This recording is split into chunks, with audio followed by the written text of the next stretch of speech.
So we're going to begin this part of the program, and I'd like to welcome Linden MacIntyre and Don Gillmor to the sofa.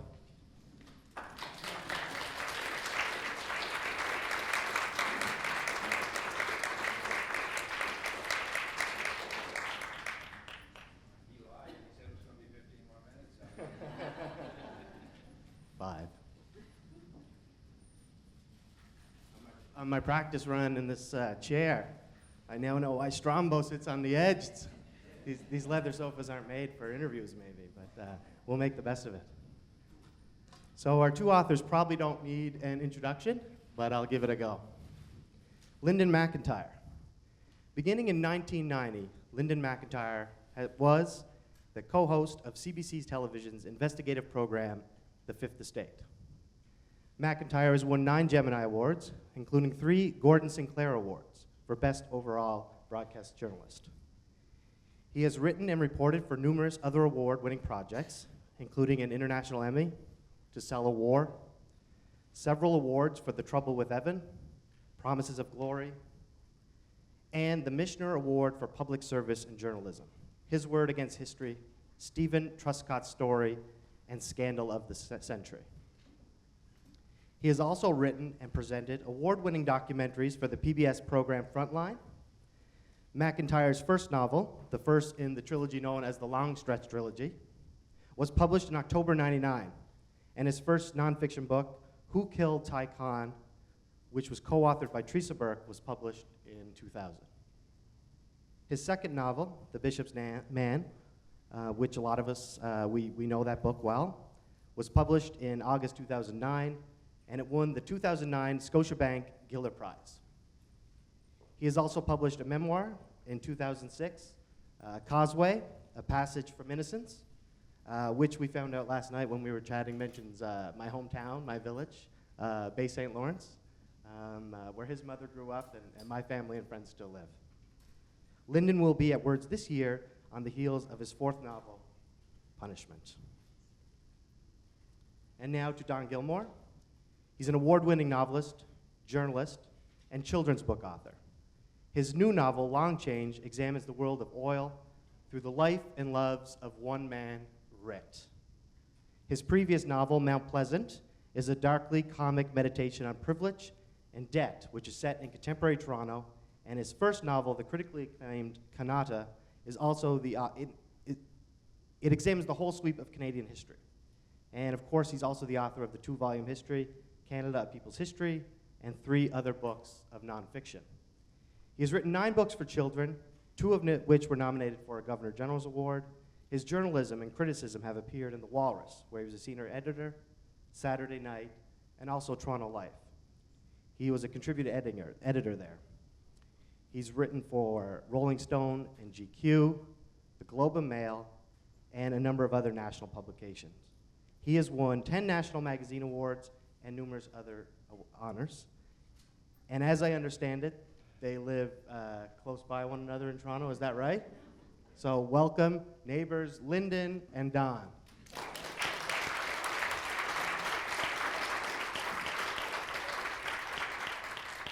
So if you could allow me, before I ask you to maybe take the podium and read some selections from your newer works, I was hoping to bring the conversation around to the beginning of writing for both of you.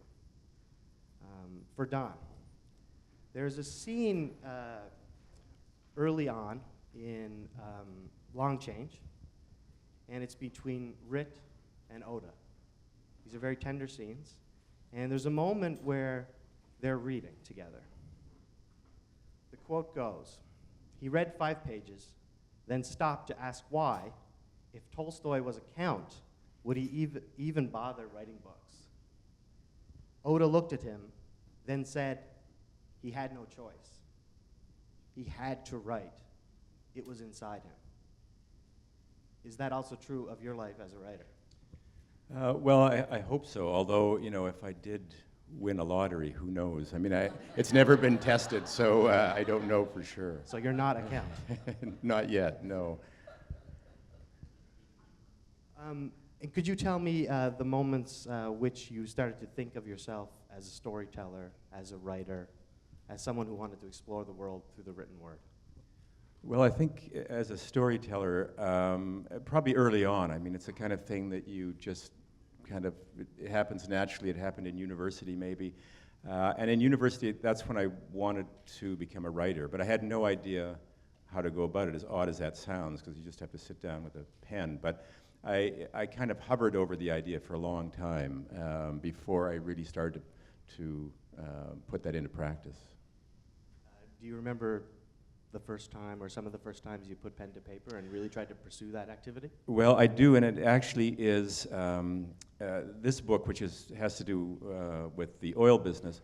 I tried to write something about oil when I was about 23, and I realized I had the material, but I just didn't have any way of putting it down in the way that I wanted to, and I realized I needed more seasoning and more time.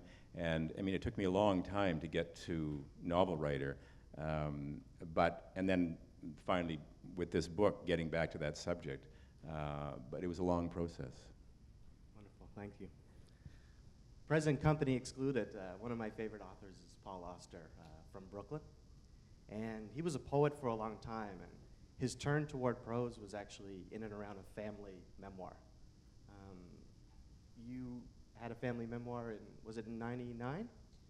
It was around 99, yeah. Yeah, and you were a writer before that in publications and popular newsprint? I was, and that book was actually based on, I had done a magazine piece for, back when there was, the Globe used to have a travel magazine, back when the budgets were massive, and they would send you anywhere in the world, basically. And I wrote a travel piece that had to do with finding my kind of Celtic and Scottish roots, and it had to do with finding out who my grandmother was, because there was some mystery about her birth. And so what I uncovered there became a magazine piece, but I realized it was a much larger story, and that turned into a book which was called The Desire of Every Living Thing. Wonderful, thank you. That'll provide a good segue, I think, to ask you, Linden, about your memoir, Causeway. The stranger in my life was a closer relative than the stranger in Don's life. My father was an itinerant miner, and he was, which meant that he was. I'm amazed nowadays. People complain they work in Fort Mac and they get sent home every couple of weeks for a week or 10 days, and then they get flown back. When my father was going to places like Fort Mac to work as a miner, he might get home for Christmas. He might get a week off in the summertime, but for most of the time, the only time he ever got home, it was to try and find work closer to home, and he invariably failed. So I found myself an adult trying to get to know the guy, and just as we were sort of making a little headway, I was 25 and he was 50, he dropped dead one day. And so it was a great shock, and so I found myself, and I only came to this conclusion after a while. I was obsessed with who he was. And simultaneously, I had written a book or two, but I was struggling with the books, and I was asked to write a memoir. And I didn't want to write a memoir about, because I knew what they were getting at, my life as a journalist and all the interesting places I have been. And these things turned into really embarrassing vanity projects in many cases, and I didn't want to have anything to do with it. But then I thought, the very best memoirs, like the one you just described, have to do with other people. It's how you see other people. So I said, this is a perfect vehicle for me to explore who my old man was, and why his life was such a completely unsuccessful project. How did that happen? And so that's where the memoir came from, basically. Right, thank you. And if I could riff on what Don said, he's thinking back to the university days and trying to move in that direction. If you wouldn't mind, Linden, there's a really great story in your memoir, and it's to do with the eavesdropping you would do as a child when you listen into adult conversation. Could you maybe explain that to the audience and how that led you to become a storyteller? Well, I don't know if anybody here is old enough to remember houses that had no central heating. And so it was my good fortune to live in, have a little bedroom just up above the kitchen. And there was a hole where the chimney passed up too, so my room had heat because the chimney went up too, and there was a hole around the chimney so that the heat came up from the kitchen. Well, also the voices come up from the kitchen, and and every evening, I mean, back in those days, people would listen to the radio for stories, but there was no TV. And the most compelling and most interesting stories were the ones that came in through the door and sat down with a cup of tea or a glass of rum or whatever. Right. And I'm sitting up there listening to these stories, and I came to the conclusion at a very early age, all kids like attention. And I deduced very early on that the two best ways to get attention from adults is to be able to tell a story or play a fiddle. Because we had a fiddle player boarding at the house one winter, and he used to practice in the kitchen, and he turned into quite a world-famous Scottish fiddle player. This is Buddy. Buddy McMaster. And so Buddy was sitting in the kitchen playing his fiddle. I was up listening to it, and I said, wow, I wish I could do that, but that's a non-starter. So I'm going to tell stories. And Don, you said your background was also, you had some Celtic background and some Scottish background as well? Yeah. Would storytelling resonate in your home or in your community? Well, in my home, it did. In my Scottish background, they were the opposite of storytellers. When I went to Scotland, one of my relatives, a guy named Robert Ross, and he was the minister in the Free Presbyterian Church, which is basically a kind of unreconstituted Calvinist. And I went to see him on Sunday because he was preaching, and I was there first, and there's only 7 people in the congregation, and the church probably held 600, and there was 7 of us. So, I went over to the first person who arrived and put out my hand, introduced myself, and she actually backed away from me all the way to the wall. And I thought, what have I done? And it turned out that they're not allowed to talk on Sundays unless they're talking about the Lord. So that's my people. They were the opposite of storytellers. They didn't say anything, and he lived in a village that had 7 houses. Fannigmore was called. They had 7 houses in the village, and 2 of the houses had been feuding for 2 generations and hadn't spoken to each other. So that's the storytelling background that I had. Yeah. In those communities, and this is apparently true, they used to take, on Sundays, they would put the rooster under what they call a creel, which was a basket that you carried peat in, and so the rooster would be kept under the basket all during the Sabbath in order that he didn't get up to mischief with the hens. But one of the most important transitional moments in my storytelling, it came during university. Listening at the whole, you find out this is a great way to get attention and spend your life easier than working in the mines. And that's what I'm going to do. So I was taking a creative English course at the university, and the professor was quite a renowned locally. He was Father McSween, you might have. Yes. Moonbeam McSween, we used to call him. But he was a published poet, and he was a short story writer, and he was an authority on T.S. Eliot and all that stuff. He was quite an intellect. So he would give us out assignments, and I remember going over to his quarters one evening to get a feedback on something I had written. And the feedback was fairly blunt. And this was at St. Francis Xavier, Yeah, St. in the Francis Antigonish, Nova University. Scotia. The advice he gave me was avoid trying to write anything. And he says, you just can't do it. And for one thing, he said, you have a sentimental streak. But he said, more important than that, you don't know anything yet. So now, I suppose a more tender, sentimental person than I was, even though he thought I was, would go off and hang themselves. But I took it on board, and I decided to become a journalist since I couldn't write. And during the course of journalism, I learned enough to persuade myself after many, many years that, well, maybe I got something to write about now. So I owe it all to Father McSween for preventing me from going out and completely making an idiot out of myself before I had anything to say. Yeah, And I think he's had a profound influence on a number of writers yes, that yeah. came out of that department. But he used to pick favorites, and it's interesting that an awful lot of the people he thought had a streak of genius in them didn't. So he wasn't infallible. Just maybe to bounce off that, did you have a teacher or a professor in your life who gave you good advice or bad advice? I didn't have the nurturing Catholics that Linden had. I never really did. I had one brilliant teacher in my entire student career, and it was in grade 12, and it was actually a social studies teacher. What he did implant in me was the idea of narrative, because he would tell these stories of history, and he'd act out the Second World War. And it was the first time I'd ever seen any kind of class conducted that way. And you got caught up in these stories, and he'd have he'd be in the control room with Hitler and Himmler and Goebbels, and he'd act out all these parts, and they're plotting on invading Poland. And all that stuff would stick with me because he put it into a narrative form.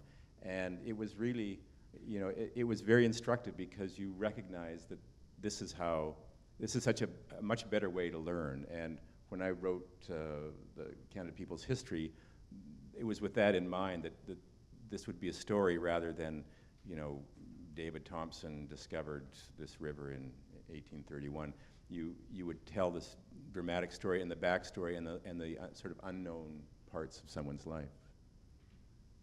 Thank you for sharing. I think that's a good way to move into having these storytellers share some passages from their latest publications. Dom, would you like to start? I believe so. If not, we'll double back.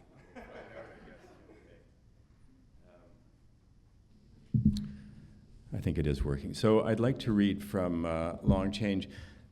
This book is, it's a story of one man's life, a guy named Rit Devlin, and it starts from the age of 15 and it goes up into his 80s, and it's seen through the lens of the three women that he loved. And it's set against the backdrop of the oil world. I'd wanted to write something about oil for a long time, because I moved to Calgary in 1970 during the very beginnings of the oil boom, and I went to University of Calgary in the summertime. I worked on the oil rigs, and the first time I went out there, I'd heard you'd make a lot of money there, so I went and applied at oil companies, and finally a receptionist said, there's no point in dropping off your CV. You have to actually drive out to the rigs, and the turnover is so high, just drive east towards Medicine Hat. So a friend of mine and myself did, and you could see the derricks from about 30 kilometers away on the prairie, and the first derrick we went up to, there's a guy sitting on a 40-gallon drum, and his hand is all wrapped in bandages, and there's blood all over his pants, and he's slumped over, and there's a sign behind him that says, "This rig has worked 0 accident-free days." And so we thought, well, there's a job opening here. So we applied for this poor guy's job. We didn't get it because we didn't have any experience, but we drove around for about 5 days, and finally we got to this rig, and the driller's whole crew hadn't shown up. And they were all, it was about halfway through the shift, they were all drunk or in jail or had quit or some combination of those. And so he looked at us, and this was early 70s. We had long hair and Grateful Dead t-shirts and maybe not ideal oil field material. And he just shook his head and said, well, I guess you girls will have to do. And so that was the beginning of my life in oil, such as it was. And I worked off and on the rigs through university. And then when I graduated, because I was an English major, and I kept going back, partly because of the money, but also partly because it was it was such a fascinating subculture, and there was a kind of Hemingway-esque romance and sense of adventure to it. So when I graduated, I wanted to go to Spain because I was still in my Hemingway phase, and I thought, well, I'll work on a rig for 100 days straight, and then I'll go to Europe for a while. And so I worked on this rig south of Calgary, and it was probably the oldest rig crew in the history of the oil fields, and they were all in their 60s, which doesn't seem that old now, but at the time it seemed ancient. And so I worked in this crew, and they were all the guys were divorced, and except for the driller, who became divorced while I was there. And he blamed his divorce on a record that his wife had bought. It was titled Super Sobbers, the saddest country songs ever written.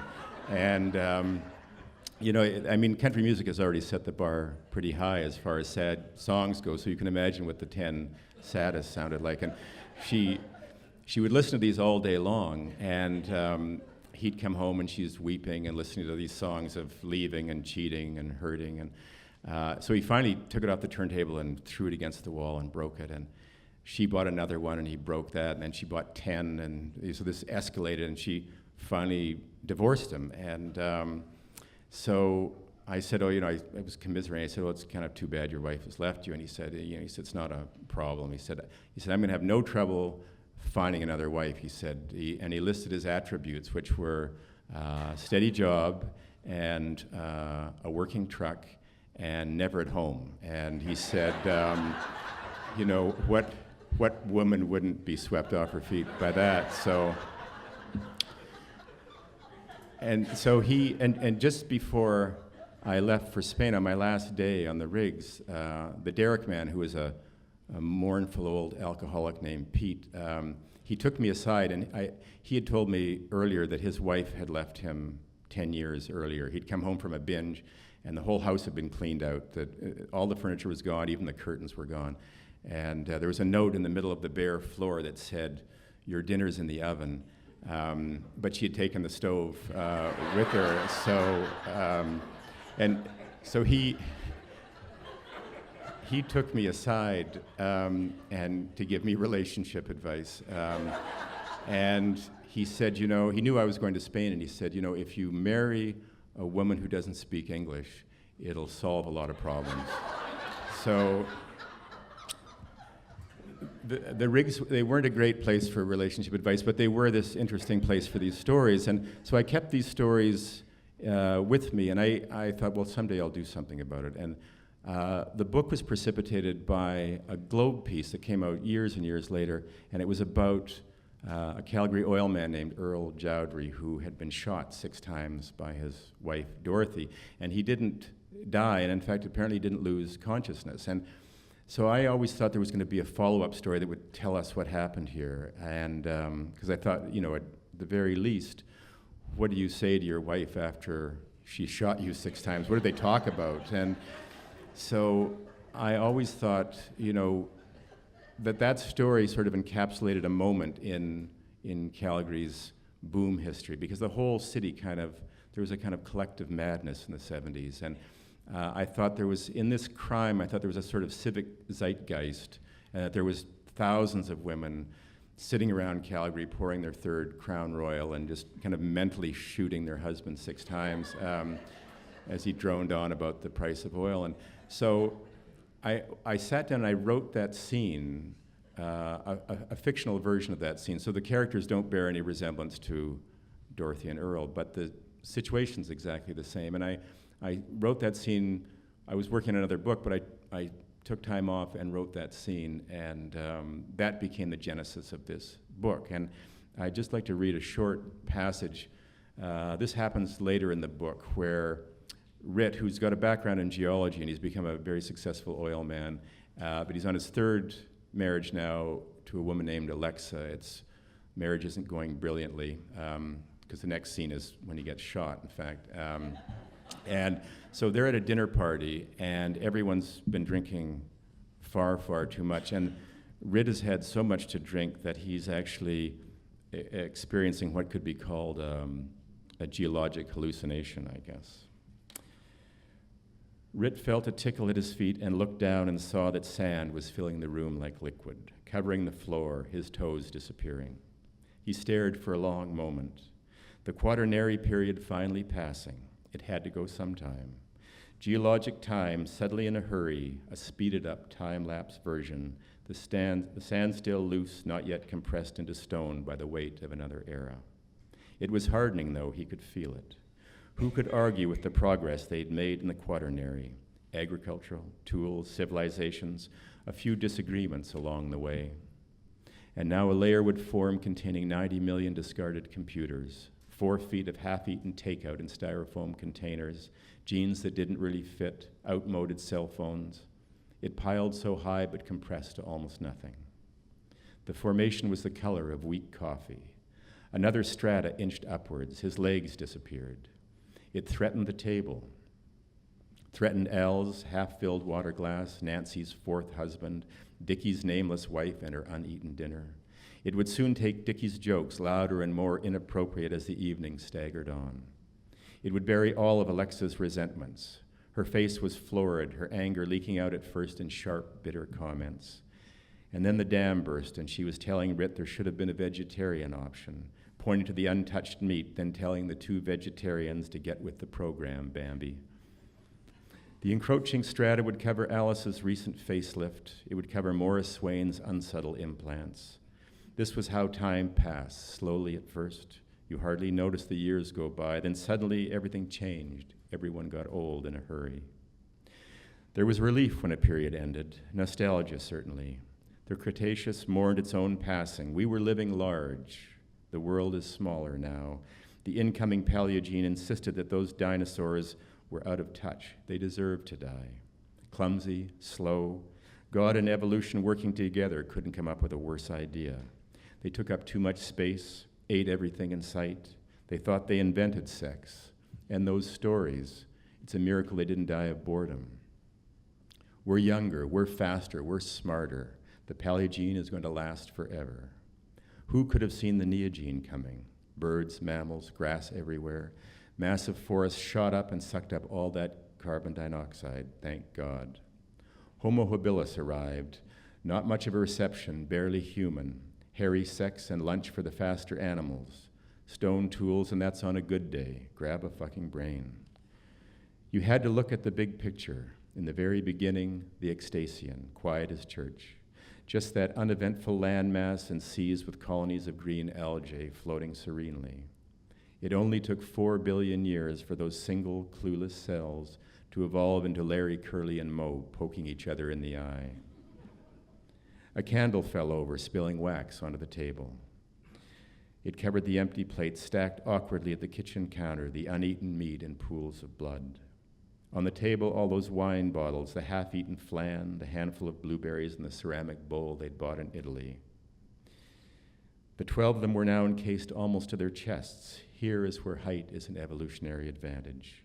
Compact Nancy, already a casualty, just the top of her head showing, the smallest hint of gray roots at the part. Dickie's wife breathing through her nose, worrying about her weight. How much spinach is too much, she thought. And Dickie had one more joke for us. So this consultant takes his new wife fishing, ha, he said. Alexa's open, angry mouth filled with sediment, her eyes showing surprise, though you couldn't say we didn't see it coming. Suddenly stifled, and Rit felt relief at this and felt guilty for that relief. Their eyes met along the runway length of the table, and Rit saw neither love nor fear in his wife's expression, just the mutual recognition of a dying species. The strata was at Rit's own chin, settling fast. Below his waist, it was already stone. The winds howled, the sky opened, the house was blown away, the timbers flying east, the dark clouds close enough to touch, it seemed, if his arms had been free. The end of an era, and you want a bit of a show, something to remember. It was past his mouth now, too, only his eyes surveying what was left. He wanted a divorce. This much was clear. He wanted out.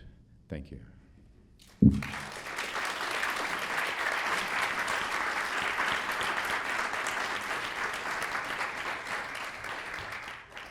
Thank you so much, Don. When that passage appears in the novel, it's completely arresting, and I think it announces an interesting change toward the end. So thank you for sharing that piece. I pulled it up in my notes, too. It's a really, really beautiful piece. Linden, would you like to share a piece?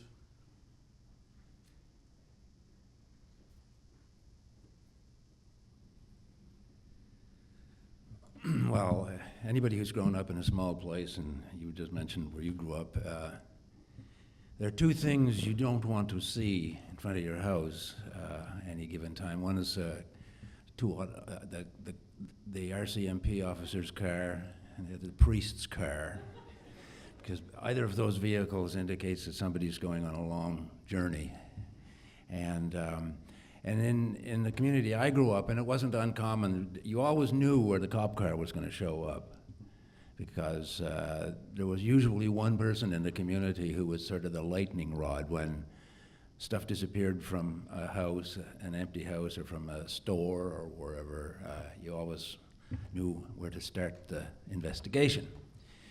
And sometimes the investigation led you to a real understanding of what had happened and to a real culprit, and restoration happened and justice was done. Quite frequently, though, the lightning rod had nothing to do with it, but that didn't prevent him or her from becoming a kind of a scapegoat.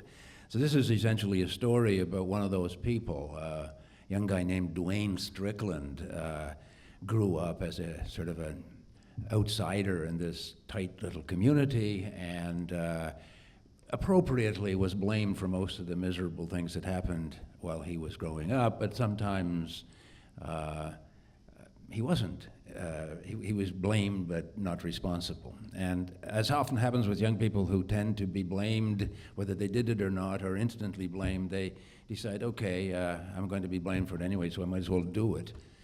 And this is the way Dwayne Strickland ended up in the penitentiary, where a fellow from home who had grown up also as a bit of an outsider in the community, but worked harder at being part of the community, where he was working as a parole officer at this point.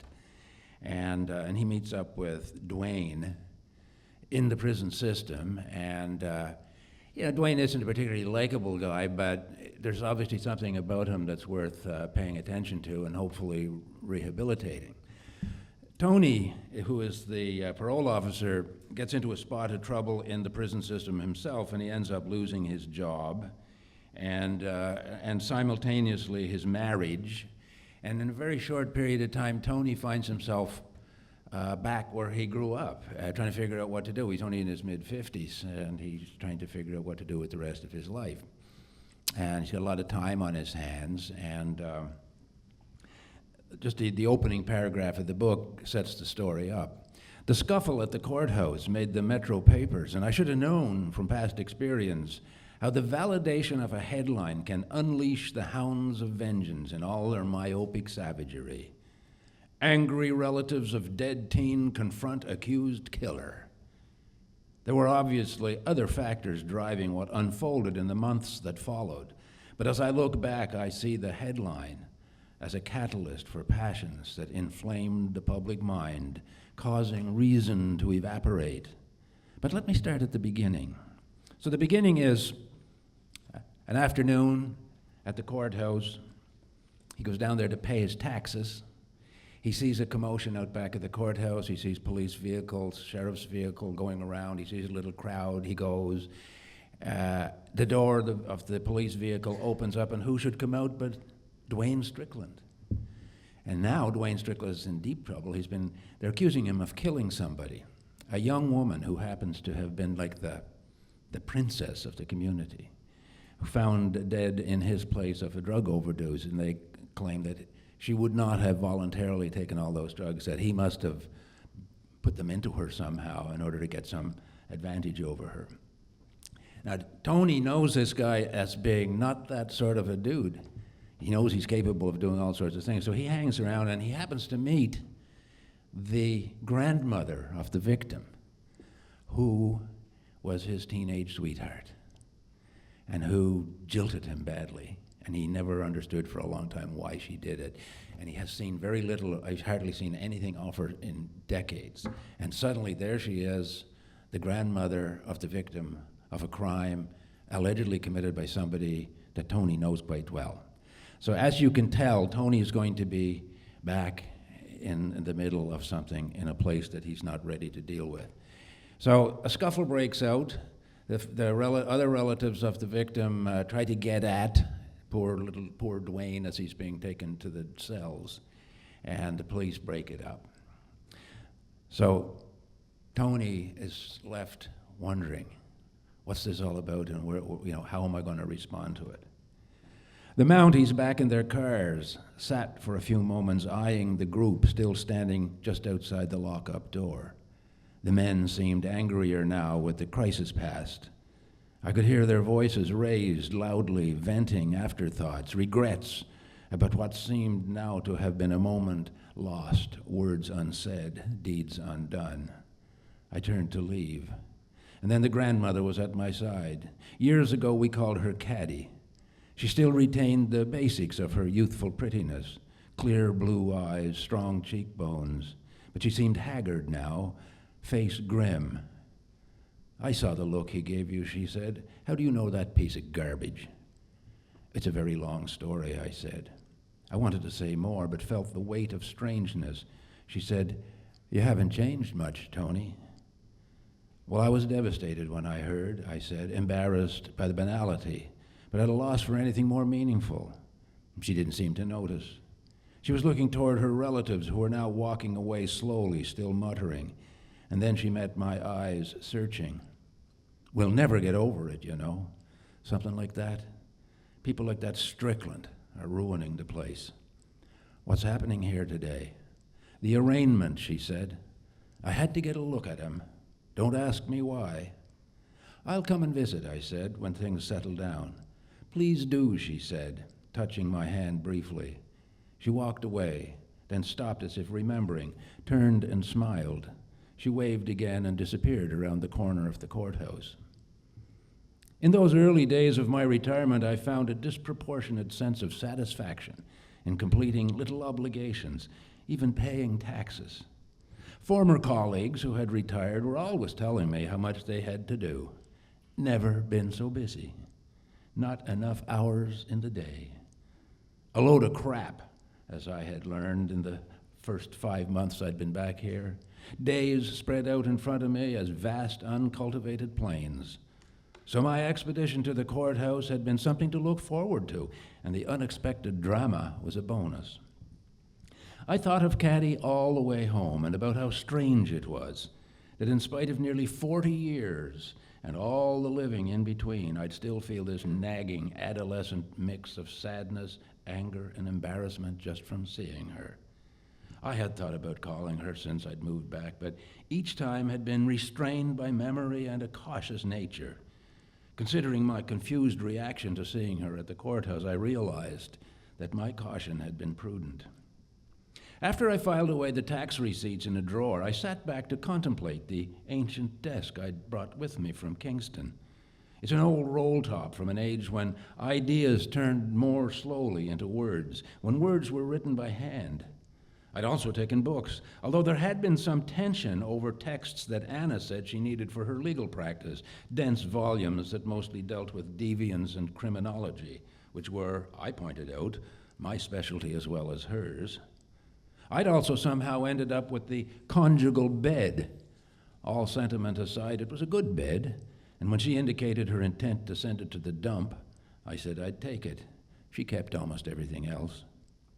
We'd sold the Kingston house and split the equity. I kept the place in St. Ninian, the coastal village I'd grown up in, and where Anna always seemed to be vaguely miserable. Now I was here alone, for good. It was a disturbing thought, being at a dead end in a way, but I was vaguely comforted by the desk's connection with a time when I was relevant and busy, and I admired its obvious antiquity and quality as I sat in front of it with my fingers laced across my stomach the way an old man sits. The stomach, I noted with some chagrin, had become substantial. I'd been told the upside of divorce is often weight loss, but if anything, I'd gained. The Kingston doctor had cautioned me that 2 life changes close together, retirement and divorce, might constitute a psychic overload, and to be careful with the comfort food and booze. He offered pills. I'd never needed pills before, even in the most stressful periods of my working life. I didn't trust pills. Oh, he said I needn't worry. The pill he had in mind would be innocuous. It might cause some dryness in the mouth, a fuzzy brain at first, and perhaps occasionally an inappropriate erection, which at my age might not be entirely a bad thing. At my age, I asked rather sourly, what would you consider inappropriate? He laughed. You'll have to be the judge. Well, I've been on the pills ever since, with no apparent side effects.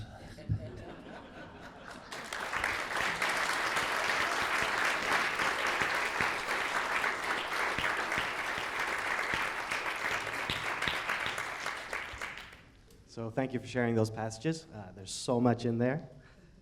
Maybe we could break it down by pulling a few themes out and ask you to speak about them.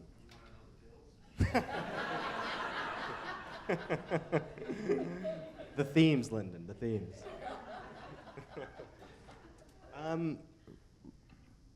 Thinking about the passage you shared, Don, from Long Change, reading the text, there's this constant reminder that the thing you're thinking about a lot is time. The way the chapters are broken down, they announce a space, often a city or a country, and a year.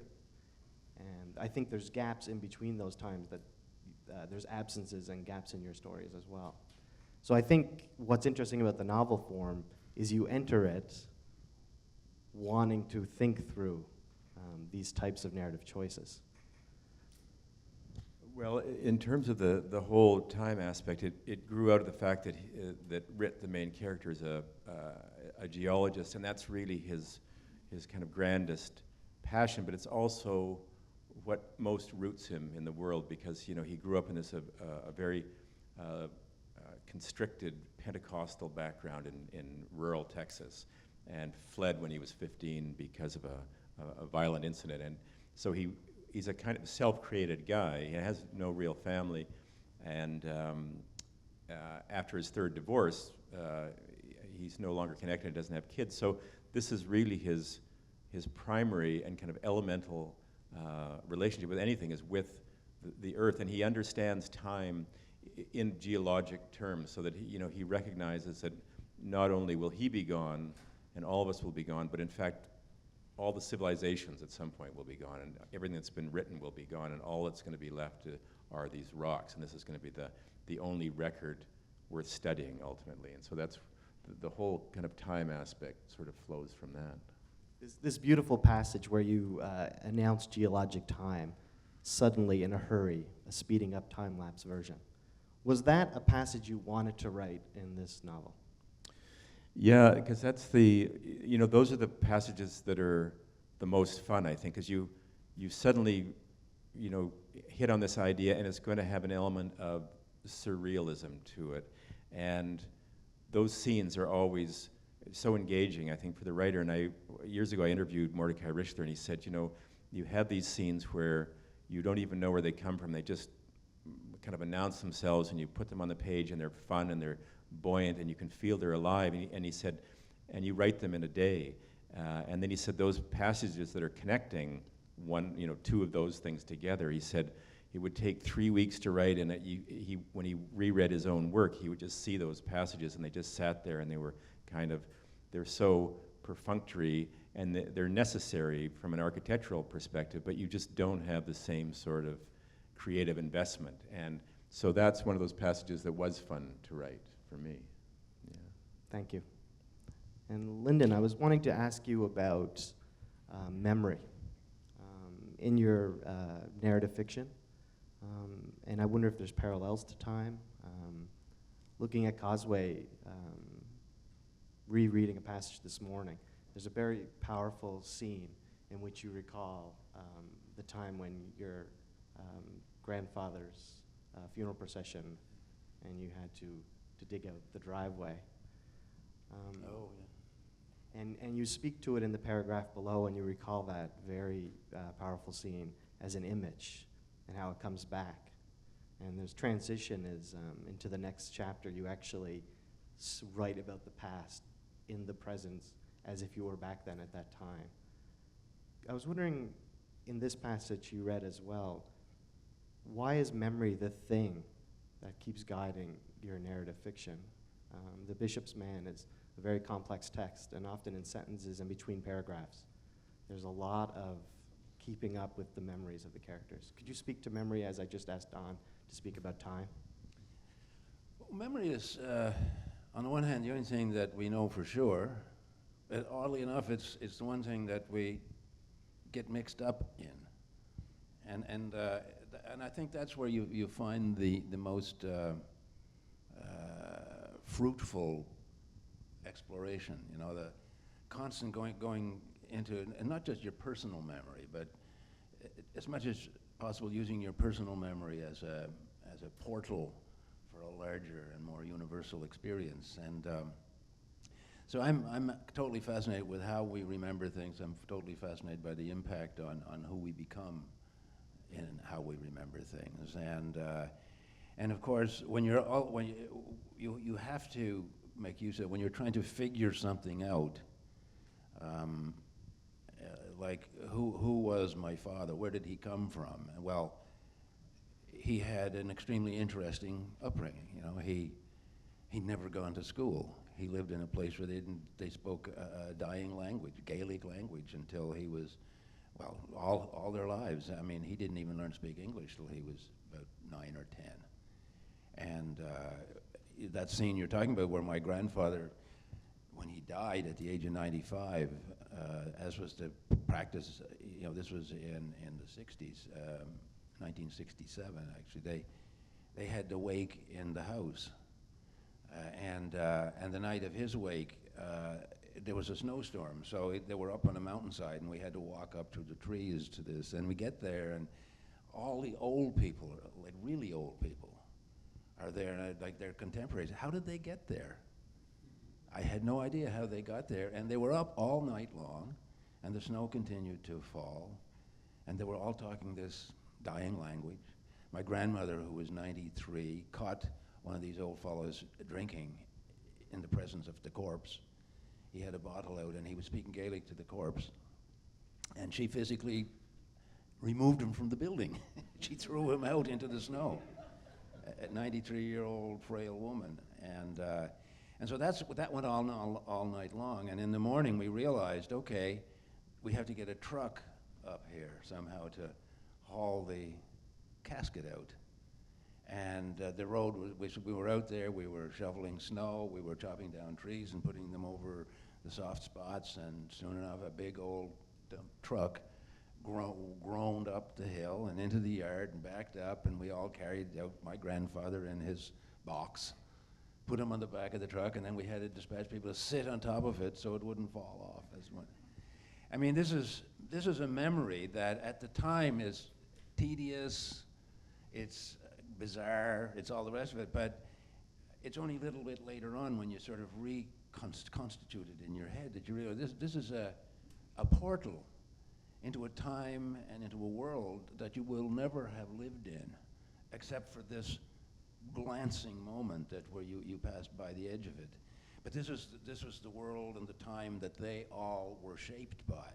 This was the time and the world that my father was shaped by. This language that's swirling around me, of which I'm picking up snatches and bits of, you know, enough to understand what they're talking about, but not enough to participate. This is the language that for 1,000 years shaped the way these people think. And it's flickering here, it's practically extinguished, but it's still flickering, and I am privileged. Now this is not what I'm thinking that night. I'm thinking, like, how long is this night going to last? But, you know, 10 years, 20 years later, you're going back over and saying, wow. I mean, it's like your professor. I mean, I could stand in front of a lot of professors and psychiatrists and psychologists and clergy and never get as close to an essence of where I come from as I got on that very long, snowy, bizarre night. Thank you for sharing that. And waking in the home is still a cherished tradition in Cape Breton, so it still flickers on, as you said. Responding to that. In Bay St. Lawrence, where Joel grew up, and his relatives are now living in, this is how small the world is, in the houses that my relatives used to live in. But I remember when my grandmother was one of the last people to live there part-time, and you know, the local they went up on the hill, they dug the grave in the wintertime, and they all thought the world of her, but they couldn't keep the water out of the grave. And somebody remarked, poor Mary Donoghue was going to a watery grave, and everybody and she did. These are strong people. Don, could you respond and maybe pick up to what Linden was talking about, that this personal memory can actually connect you with this collective past? And if you don't mind me saying, I think there's part of your novel is trying to archive or document this recent history in Canada. and what that might mean in the oil fields of Alberta.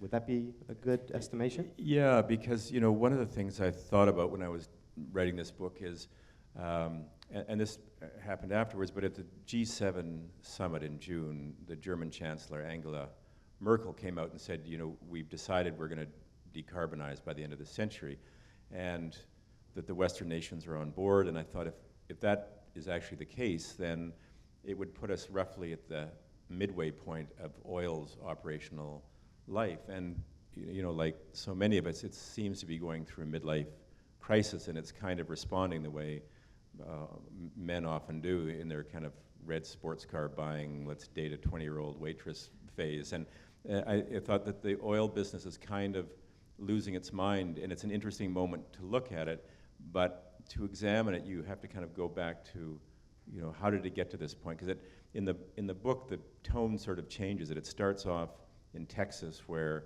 Rit's working as a roughneck, as a 15-year-old roughneck, and it's in the 50s, and so it's kind of rooted at that point. And then by the time you get to the 70s and the boom happens, I think there was a moment when it becomes unrooted, and there was a sense of a kind of surrealism in the oil business, certainly in Calgary when that boom happened, because it swept so much up with it that everyone who owned a house and saw their real estate, multiply, felt that they were, becoming millionaires, and it really affected the entire kind of civic psychology, I think. And so to look at the book sort of ends in an indeterminate future, but you have to kind of go back and look at that. And so that's also one of the reasons I went to, in the book he goes to Azerbaijan, which was one of the first commercial oil producing areas in the world. In the early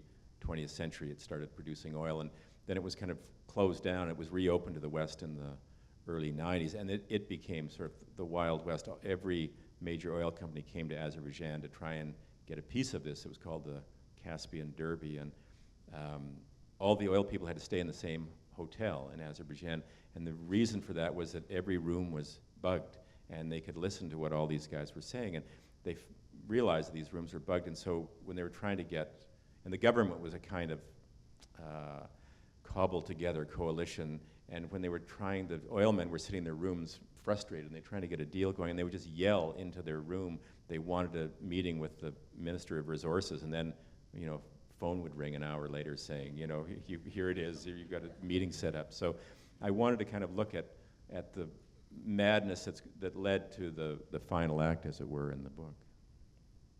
And if for a second, could you actually comment on how you started to think through that surrealism that starts to happen as the book goes on? What type of devices did you use to make it feel like that?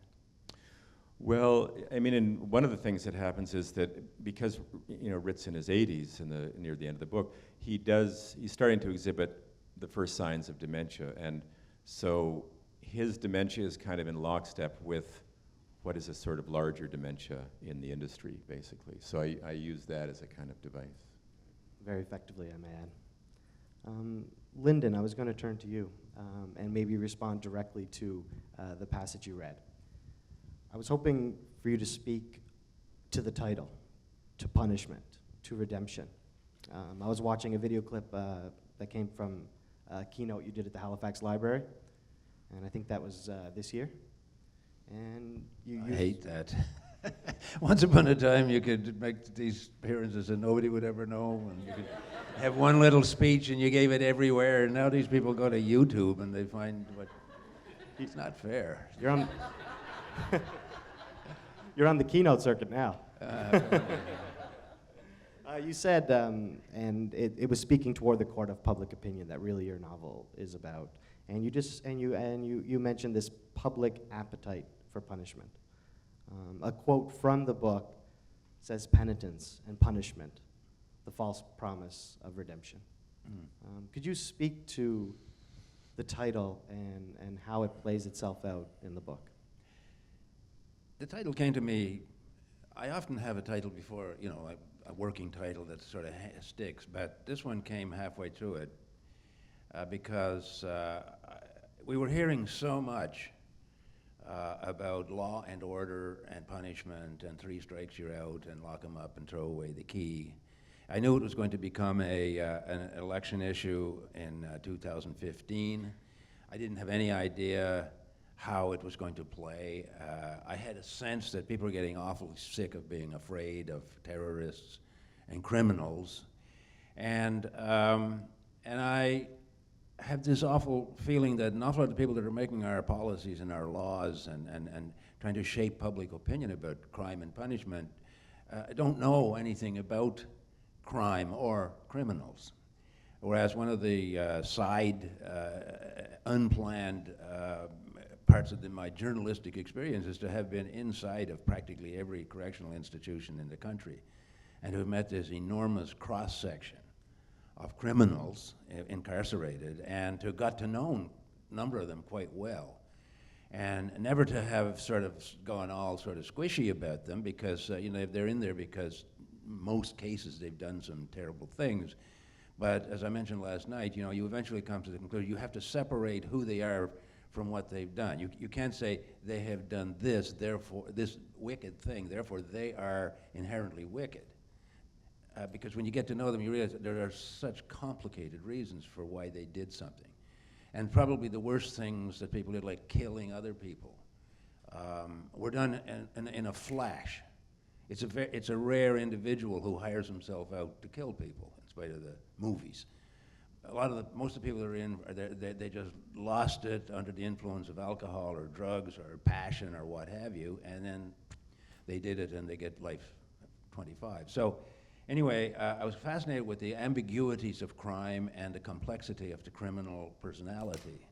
And I started out cursing Dostoevsky for his decision 150 years ago to call the book Crime and Punishment. I said, I can't very well do that. But then I realized that the story I want to tell is about punishment where there was no crime. I don't want to give too much away about the book. Of course, everybody here has read it, so I don't have to worry about it. But what happens when you have a general public perception that a crime has happened because a very bad thing has happened, and the simplest way to explain the bad thing that happened without having any personal sense of responsibility for it is to be able to nail somebody for having done it. And it becomes very important to nail that person whether they did it or not. And so what happens in a small community populated by absolutely decent, law-abiding, God-fearing, good people, and the bad thing happens. And so rather than explore the conditions of life in the community, or rather to get into the messy business of assessing the functionality of the family that this victim came from, you pick the obvious candidate and you're going to make that stick, no matter what the evidence is. And then what happens when the courts of the justice system come to the conclusion, we do not have any evidence of a crime here. We have no evidence that he did it. But in the court of public opinion, he's already been convicted. So you got this huge gap. And with the wrong influences in the community, agitation, prejudice, bigotry, intolerance, fermenting in the middle of that gap, you will end up with a crime that's even worse than the crime that started the whole ball rolling in the first place. So that's a little bit about where I wanted to go with this. And I found a parallel with what was going on in Iraq. We had a terrible thing happen in New York City in 2001. We had this, Americans did not want to have a hard look at the root causes of that. So the simplest thing was, with the influence of their leadership, to find the villain. In this particular case, he was a villain, but he wasn't a villain in that particular crime. So we will build a case against him to justify what turned out to be a vigilante action. So I said, if you take the principles of that kind of justice and you put them to work in a small community with a smaller crime, you end up with the same results, which is chaos. You end up with injustice. You end up with crimes that are worse than the original incident. Thank you for sharing. The 3 main characters in the text in some ways all represent one side of the law or the other. It's a great book. I think it's time to open it up to audience Q&A. So do we have questions?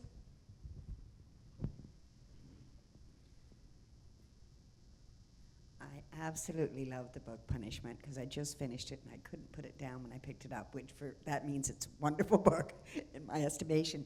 But one of the things that struck me quite early on was it seemed to me that crime was what took place in the prison, and in fact why Tony is back home.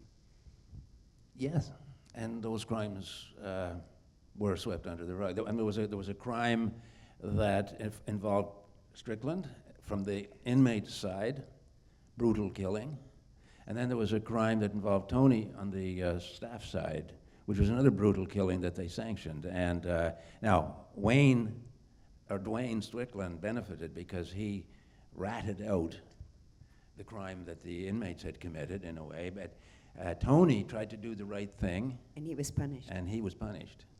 I thought that. And we had an incident at our jail, so Yes. also, so it was very local and that was a terrifying scene you wrote. It was, Well, and it I was can fabulous. I can tell you, since you brought it up, both of those crimes that are described were based on real incidents that happened one at Millhaven Penitentiary and the other at Kingston Penitentiary that I was familiar with. And they never became public issues. They never became big stories, but I knew, because I knew inmates who were involved, and I knew that they were in the place at the time. I knew from them that these things had happened. You know, guards just allowed a bunch of inmates to murder a troublemaker. In Millhaven, during a prisoners' riot where they took control of the range, there was a guy there they didn't like. There was a rumor around that he was a child molester. They tortured him to death. And he wasn't a child, he wasn't a sex offender.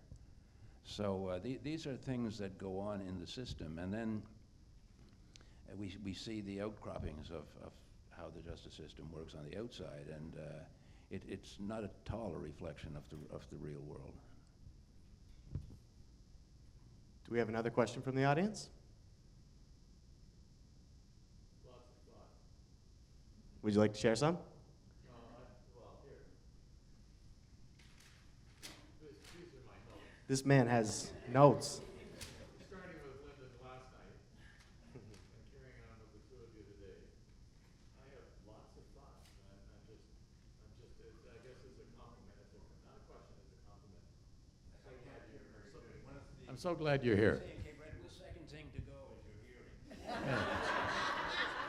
Yeah. The father, was it Father McSweeney? Is that his name? Is this at St. FX? Yes. Interesting. The reason why I say interesting is because many, many years ago, I was in the RCAF and I wanted to continue my education.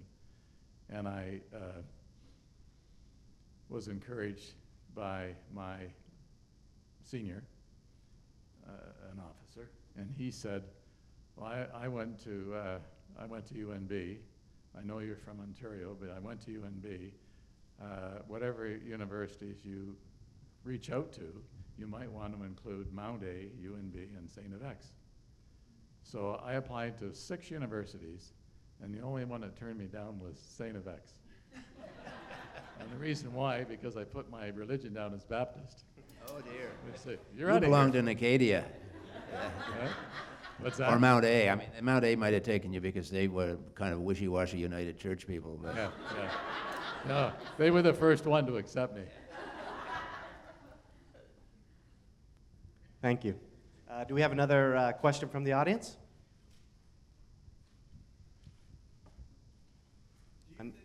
Another, there we go. You could wait for the mic if you don't mind. Do you think that the caucus of the new prime minister comes from his head or from the selective collective of the liberals? How do we discern what's in his head as an original thing and what's just been dictated as an evolution in the Liberal Party? I don't know. You don't have to answer that question. It may not be relevant. can you Thank you. repeat that, Joel? Just tell me, boil that down. He was thinking about the newly formed Liberal Party under Trudeau, and he wanted to know how we can discern where the ideas come from. Is it from the head of Trudeau the Jr., or is it from the head of the assembly he puts together? And maybe you can both take a crack at this. Yeah, well, I'm very simply, I'm going to be objective. I don't want to get into a political discussion. I think what Justin Trudeau has foremost in his mind is the Constitution that was brought to the country, the Charter of Rights and Freedoms that his father created, and that over the past 10 years has been seriously under siege from a small c conservative kind of libertarian attitude in which there's a suspicion of judges and there's a suspicion of courts and there's a suspicion of constitutional principles.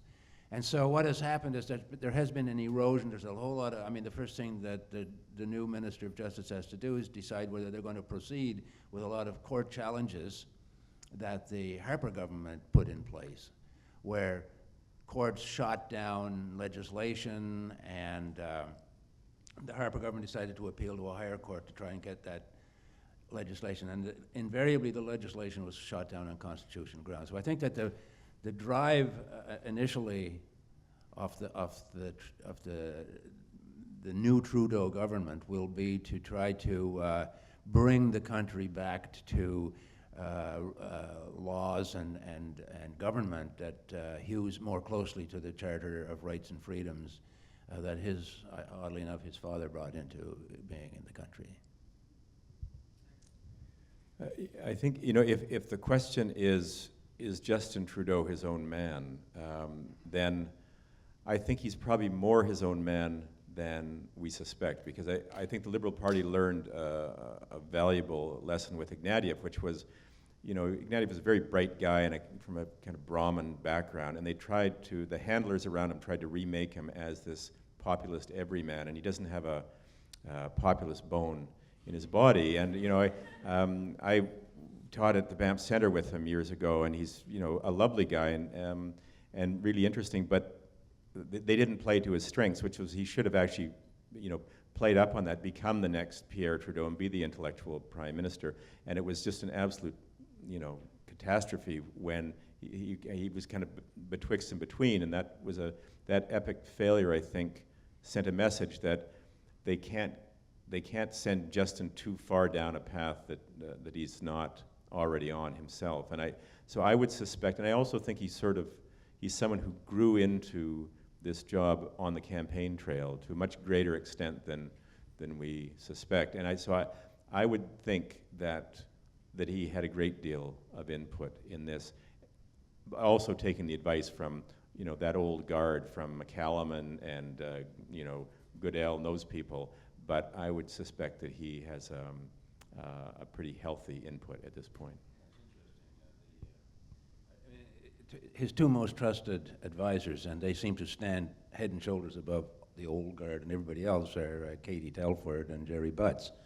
And these are people he has a lot of history with. He's known Butts since they were in school, in university.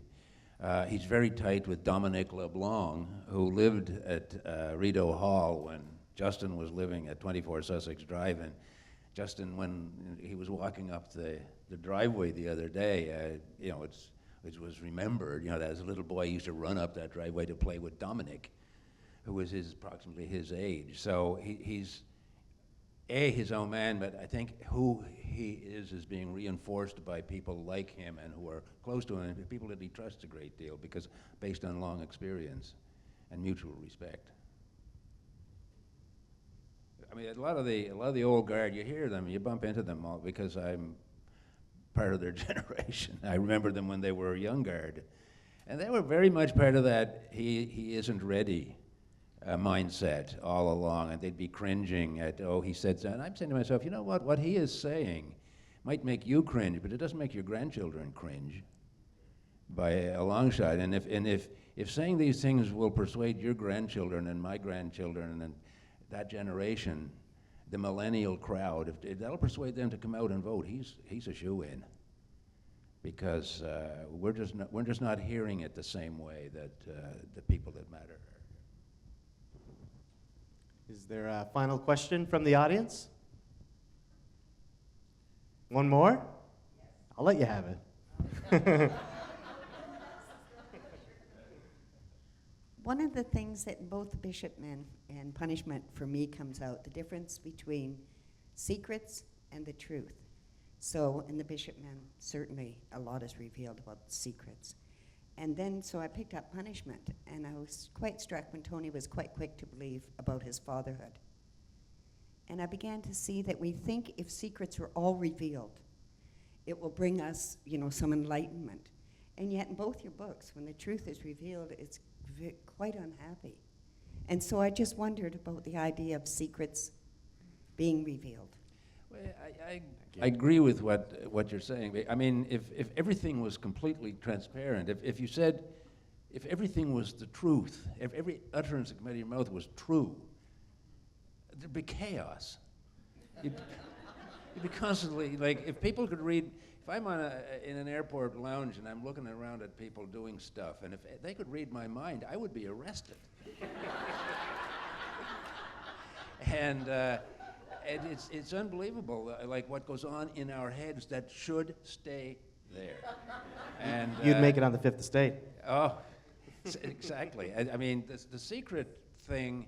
There are secrets to start with what you really think about what so and so is wearing. Then there are secrets that are. You see, I believe in the motivation behind everything. Morality is defined by motivation. Why are people keeping secrets? Are they keeping secrets because there's something that hasn't been resolved yet, and it would be premature for everybody to know? They're devising a budget. Well, they're going to keep an awful lot of that stuff secret until they got the final thing, and then it'll be revealed. Or are they keeping secret stuff because they don't want us to really think much about what they're up to overall? I mean, the motivation, if the motivation is to keep us in the dark so that we can be manipulated or misled or taken down a road that is not going to be good for us, then that's the wrong kind of secrecy.